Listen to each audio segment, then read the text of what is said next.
Thank you so much, and I'm really pleased to be joined by the Physicians Committee for Responsible Medicine and the organization Compassion in Legislation.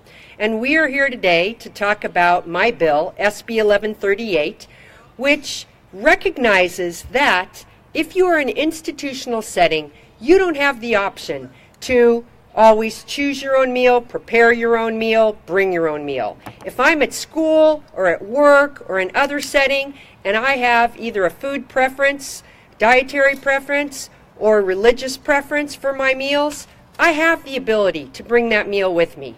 Not so if I'm in a hospital, nursing home, or prison. And what SB 1138 does is simply requires those settings to provide a plant-based meal option.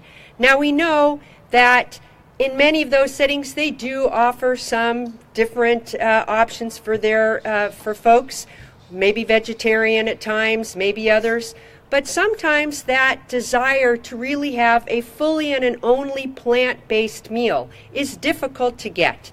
And there's many reasons some of us prefer that, whether it's for health or for a religious reason, or perhaps because we feel that environmentally that plant-based meals and plant-based agriculture are easier on our water supplies and produce less carbon, better carbon footprint. So whatever the reason is that a person has that desire, we want to make sure that it can be filled. And that's what this bill does. So let me now have some folks join me at the mic. And let's see, who wanted to be first? Is it I Judy? will. Great. Yep. Judy Mancuso from Compassion in Legislation. Hi. Hi, thank you very much. My name is Judy Mancuso, and our group is Social Compassion in Legislation, and we are so honored to be co-sponsoring this bill. I've been vegan, vegetarian for 30 years, and I have found myself in the hospital with absolutely no options of anything to eat besides some nurse looking for some white sourdough roll or some iceberg lettuce from other people's tray to put together and create a meal for me. So I'm not the only one in this situation. There's a lot of us, and the population is growing. There's no reason, because folks choose to have a healthy diet, to be discriminated against in a hospital or a prison or a nursing home, and that we can't be served the food that we eat daily in our lives because it's not available to us. So thank you, and we have a lot of distinguished people here to speak with us. We have Caroline Trapp from Physicians Committee for Responsible Medicine next. Thank you. Thank you for the opportunity to talk to you about the importance of plant-based eating. In my clinical practice, I'm a nurse practitioner, and I have seen the devastation that type 2 diabetes can cause. Type 2 diabetes is an epidemic here in California and across the country, and traditionally we treat it with a lot of medications. In California, $28 billion is the average cost for treating type 2 diabetes. A lot of that cost goes to the price of insulin. Insulin costs are skyrocketing, yet we don't have to treat diabetes this way. In my practice, I've seen the power of plant-based meals to prevent and treat this disease. And our population deserves to have this option available. People who are in hospitals, people who are in prisons, people who are in nursing homes should have the choice of plant-based meals. So thank you for the opportunity to present on this topic, and I appreciate the work of Senator Skinner. Now we'd like to bring up Anna Herbie, Physicians Committee for Responsible Medicine. Hi. So I am a registered dietitian. A lot of what I do is educate people on the power of food, and specifically plant-based foods, to prevent and reverse diseases like diabetes, heart disease, obesity. I've had a lucky experience to work in a hospital where plant-based options are available, And it's very powerful for the patients to be able to connect the dots between their health and their nutrition. So that makes my job a lot easier when I'm trying to educate people and they've already tried these foods. They're more likely to try them again in the future. For a lot of my colleagues, this is not the case. People in hospitals are eating foods that continue to harm their health, and it's a missed opportunity for people to connect the dots between nutrition and health. So if there are more plant-based foods options available, it's going to have far-reaching implications for decreasing medication costs, helping the environment, and just the overall well-being of our society. Thank you. Next, we'd like to bring up Janelle Palacino-Butler and Genesis and Zion, who have recent stories to tell about being in the hospital and being vegans. Go ahead, girls. First, I'll hold you up. Okay. You want to go first? You want to use this first? Thank you. Go ahead. So, Zion Butler. Go ahead. I'm Zion Butler. And tell them about your hospital. What happened in the hospital? What happened in the hospital? Yeah, tell them what happened. When I first broke my elbow, I was hungry, and they gave me Say nothing.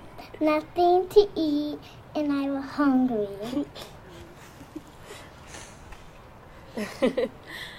I'm Janelle Palacio Butler. These are my daughters. I was in the hospital a couple years ago when I had my son, and upon giving birth, within an hour, they brought me food I hadn't eaten all day. They brought me a sandwich with bacon and ham and cheese. After I told them I was vegan, I was plant-based, I explained what I couldn't eat. A Pepsi soda, the Pepsi soda, and coffee. And I was about to nurse my child, and I said, hey, I can't have this. So took the sandwich back, just took out the meat, sent it back to me, and I told them I can't eat this. And they said, well, we have nothing for you. And I said, well, I'm really hungry. I just gave birth, and I haven't eaten 14 hours. And they said, well, usually when we have vegans in here, they're so hungry that they cave in. And I said, I don't cave in. I'm, an ethical vegan, and I'm not going to cave in, and I'll get really ill if I eat something I haven't had in years. A couple years later, when she broke her elbow, we ended up back in the hospital, and I thought this is one of the biggest hospitals in the country, so they would obviously, I thought it would have some kind of options for me. Nothing at all. Options for her, actually, because she was in there. She went for breakfast and lunch. They had nothing to give her, and they were actually really annoyed when they came in to talk to us, even the nutritionist, and had an attitude, and it was very traumatizing for her because she had just broken her elbow. And she was starving. I felt horrible. My husband was at work. And luckily, I have a friend that works with Physicians Committee for Responsible Medicine. And luckily, they sent some food over to her. And if they hadn't done that, I went downstairs and all they had was French fries. And kids like fries, but not soggy, oily French fries is what they had given me to give her. So basically, she was really hungry, and I felt really bad because she had just such a traumatic experience with her elbow being broken, and seeing the bone and everything, and so this had just happened. So we just think it's very important to get plant-based options in the hospital, not just for people like myself and my family. We're living off of one income, so it's not easy for me to send out for food. I tried, actually, it was going to be like $50 to have someone deliver some food to us, and that wasn't an option. So we're hoping not only just for people that eat plant-based food or who are vegan, but also for everyone, because it has, like the nurses said, it does have health benefits. Genesis, would you like to say a few words? Go ahead. I think it just makes sense to have a plant-based meal in hospitals because there's even there's researches that people have done, and plant-based meals in hospitals are healthier for you. So I think it makes sense to have vegan meals in hospitals. Thank you. And now we have Jane Velez-Mitchell, who is an award-winning journalist and animal rights activist, vegan, longtime friend. Jane? Thank you, Judy, and thank you, Senator Skinner. This is incredible. I mean, we live in an upside-down world where we idealize and make available and normalize really unhealthy food, and we demonize and make unavailable healthy food. And that's why you have fast food restaurants in hospitals, which is kind of crazy when you think about it. Now, heart disease kills 1 out of every 4 Americans. It's a leading killer. It's caused by arteries to the heart getting clogged with plaque. Plaque comes from cholesterol. There is no cholesterol in any vegetable products. So imagine the insanity of waking up from a stent operation, which is to clear up the arteries, and being served bacon and eggs, which is a cholesterol-laden meal. And then when the person says, I don't want that anymore, I've gotten sick off of it, they say, that's all that we have available. And then the person says, look, I just want some vegetables. I want some healthy whole foods, vegetables and grains and fruits. Sorry, we don't have that. Now that sounds like it might be some kind of nightmare scenario, but it happens every day in hospitals throughout this country. There is something wrong, and this bill leads the way in making that change. So I want to say this is a huge step forward for health for all Americans.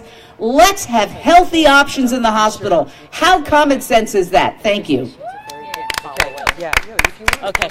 All right, so we have one last speaker who just walked up, Katie Cleary, and then of World Animal News and Peace for Animals, and then we're going to take questions. The senator's going to take questions, and all the rest of us. Thank you for coming. Thanks, Senator Skinner. We love her dearly. Katie, you want to say a few words?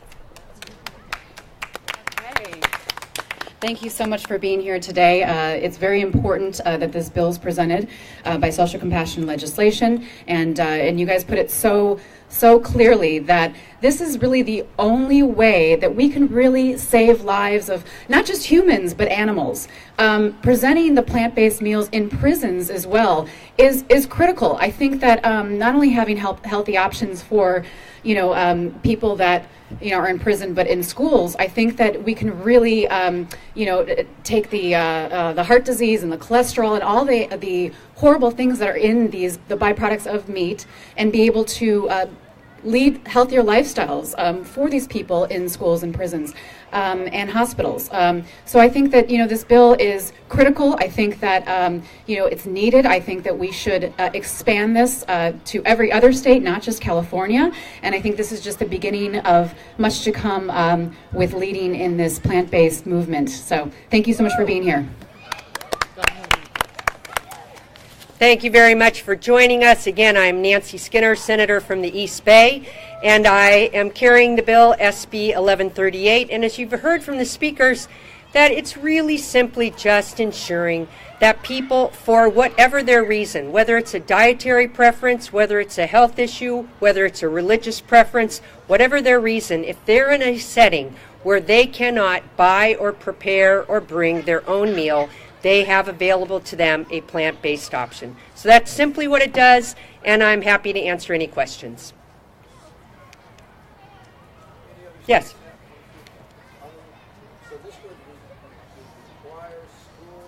Not schools, because it requires hospitals, nursing homes, prisons. To provide a plant-based meal option. Not just a vegetarian, but a plant-based meal option. So we're talking vegan? Yes. Okay, so Yes. This would require hospitals, nursing homes, and prisons to all offer vegan Correct. diets. Correct. And what prompted this? Did you get any people asking for it? Certainly. The Physicians Committee for Responsible Medicine and the Social Compassion and Legislation. But I've also, personally, I am not a vegan, but it is something that we know both for religious reasons people are vegans, and also that more and more folks are pursuing that as their choice for meals, either because of environmental or health reasons. And what we want to ensure is that you're not prevented from being able to exercise that choice, which in most any other setting, even if you take school, you can bring your own meal. Whether it's college or grammar school. College, of course, obviously students can prepare their own meal. For elementary schools, the families can. So in those settings, we have the ability to bring our own meals. In a hospital or a nursing home or a prison, we don't have those options. May I add one thing? Sure. The American Medical Association has come out with guidelines that has encouraged that hospitals serve plant-based meals. So this is the AMA and the Physicians Committee for Responsible Medicine, who is here today, is helping to implement those AMA guidelines throughout the United States. But this is the first bill of its kind. Thank you. Can you address the issue that the World Health Organization has determined that processed meat causes cancer? I'd like to see if there's other questions, only because obviously the bill doesn't require anyone to eat any certain way. It just ensures that those of us who want to pursue eating plant-based meals have the ability to. Because again, it's a setting where someone does not have that ability to exercise a choice, and if now I'll speak as the chair of the Public Safety Budget Committee. What we've seen in the last 5-6 years, we have fortunately had a drop in our prison population, but our prison budget has gone up. What is the biggest portion of the prison budget that has increased? Healthcare costs by $3 billion in just the last couple of years. Now, if every prisoner were plant-based, would we eliminate all healthcare costs? No, but clearly those prisoners who wish to be or choose to be, perhaps it would help us get a hold of some of that healthcare cost. That is the biggest rising part of our prison budget. You mentioned that you're not doing this in schools because they have a choice. But Correct. There are a lot of kids out there who don't have a choice because of the school lunch program. So why Well, I carried the bill last year, and I am requesting in the budget again funding for grants to our schools for California-based foods, and that is to put more fresh food and vegetables in our California schools. And there is a strong movement in our schools right now for providing those type of options. So it is it's something that our schools are already demonstrating a sensitivity towards and are beginning to meet on their own.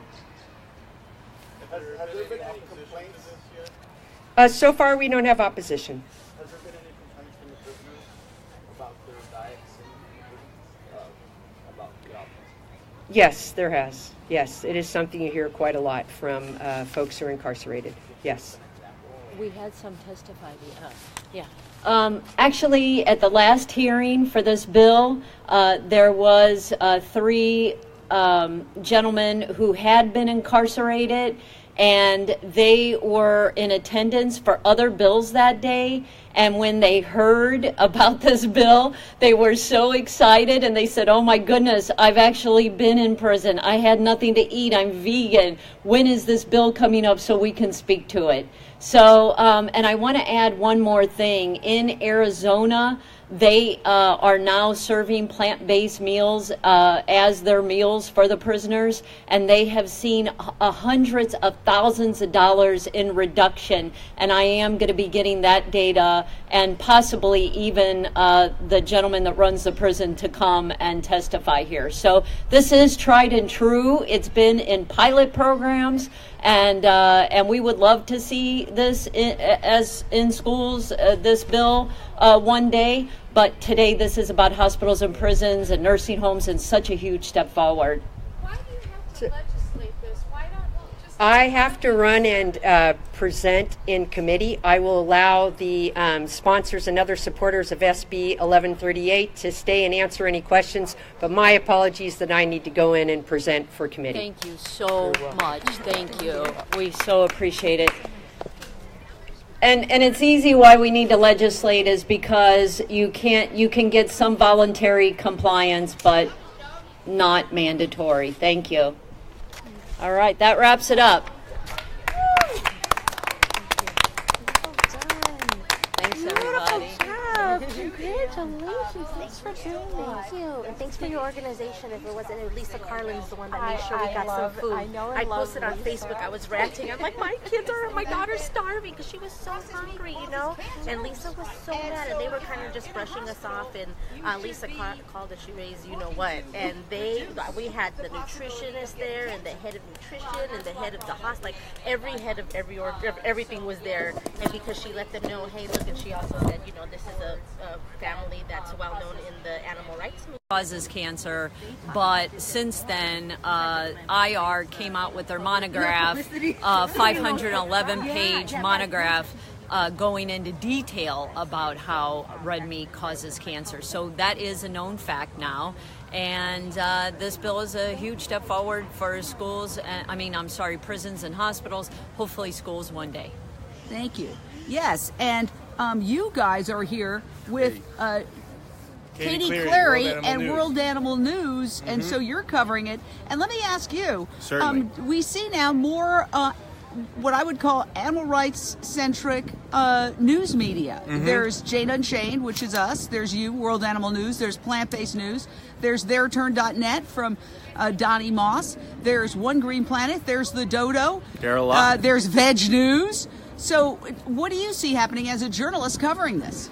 What I see is a need for these conversations to be out in a public forum, you know, and to not be so insulated inside the community that already agrees. Yes. You know, that's the thing is you need to create content for people that disagree, in my opinion, in a way that makes it so that it's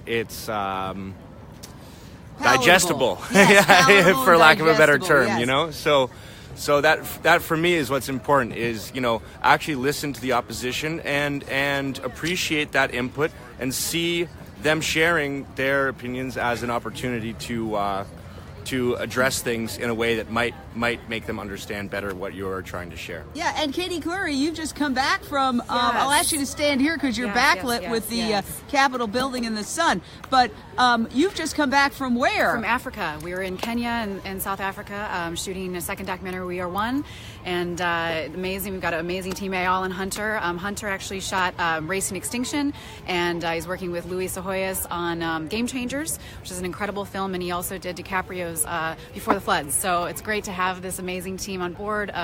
Filmed a lot of the endangered species, elephants, rhinos. We're going to highlight the plight of the ivory trade and rhino horn trade in We Are One, and very excited. And you just testified about whale entanglement. Tell me about that. I did, yes. Well, I've been on plenty safaris, actually whale safaris with this, you know, the one company that's actually helping to prevent the whale entanglement off the coast of California. And the fact that the government is not involved in this and it has to be private individuals and private companies is actually pretty shocking. So Captain Dave's whale safari has literally gone out on their own and used their own dime to free these whales. And, you know, I'm just going to call it like it is. Like, where's NOAA? Where are all the other organizations that should be helping, that are, you know, funded by the government?